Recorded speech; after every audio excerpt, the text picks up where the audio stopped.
A square minus B square സമം A plus B ആയാൽ ബിയുടെ വില എത്ര? A square minus B square സമം എ പ്ലസ് ബി. ഇതൊരു സമവാക്യമാണ്. ഇതിൽ സമത്തിൻ്റെ ഇടതുവശം A square minus B square. ഇതിന് ഒരു ഐഡന്റിറ്റി ഉണ്ട്. എ സ്ക്വയർ മൈനസ് ബി സ്ക്വയറിന് ഒരു സർവ്വസമവാക്യമുണ്ട്. എ സ്ക്വയർ മൈനസ് ബി സ്ക്വയറിനെ നമുക്ക് A plus B into A minus B എന്ന് എഴുതാം. എ സ്ക്വയർ മൈനസ് ബി സ്ക്വയറിന് പകരം A plus B into A minus B സമം വലതുവശത്ത് എ പ്ലസ് ബി. ഇപ്പോൾ ഇരുവശത്തും എ പ്ലസ് ബി ഉണ്ട്. ഈ സമവാക്യത്തിൻ്റെ ഇരുവശത്തും എ പ്ലസ് ബി ഉണ്ട്. അതുകൊണ്ട് എ മൈനസ് ബി ഇവിടെ നിർത്തുക. ഈ സമവാക്യത്തിൻ്റെ ഇടതുവശത്ത് എ മൈനസ് ബി ഉണ്ട്, അത് ഇവിടെ നിർത്തുക. എ മൈനസ് ബി സമം ഈ ഇൻറ്റു എ പ്ലസ് ബീനെ വലത്തോട്ട് കൊണ്ടുപോവുക. ഇൻറ്റു എ പ്ലസ് ബീനെ വലത്തോട്ട് കൊണ്ടുപോകുമ്പോൾ ഹരിക്കണം എ പ്ലസ് ബി എന്നാവും. അതായത് വിപരീത ക്രിയവും ഇവിടെ ഗുണിക്കണം എന്നാണ്, എഴുതുമ്പോൾ ഹരിക്കണം എന്നാവും. അപ്പോൾ എ മൈനസ് ബി സമം ഇവിടെ എന്താണത്? എ പ്ലസ് ബി ഉണ്ട്.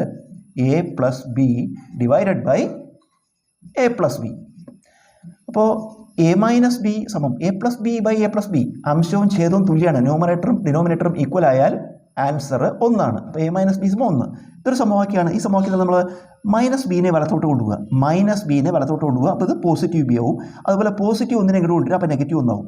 അപ്പോൾ ഇവിടെ എന്തുണ്ട്? എ. ഇനി ഈ പോസിറ്റീവ് ഒന്നിനെ ഇങ്ങോട്ട് എഴുതി -1 സമം ഈ നെഗറ്റീവ് ബീനെ അങ്ങോട്ട് എഴുതുക. മൈനസ് ബീനെ അങ്ങോട്ട് എഴുതുമ്പോൾ പോസിറ്റീവ് ബി. അപ്പോൾ നമുക്ക് എന്ത് കിട്ടി? എ മൈനസ് 1 സമം ബി എന്ന് കിട്ടി. അതായത് ബിയുടെ വില എ മൈനസ് 1. ബി സമം എ മൈനസ് 1. നമുക്ക് കാണാൻ പറ്റുന്നത് ബിയുടെ വിലയാണ്. ബിയുടെ വില എ മൈനസ് 1.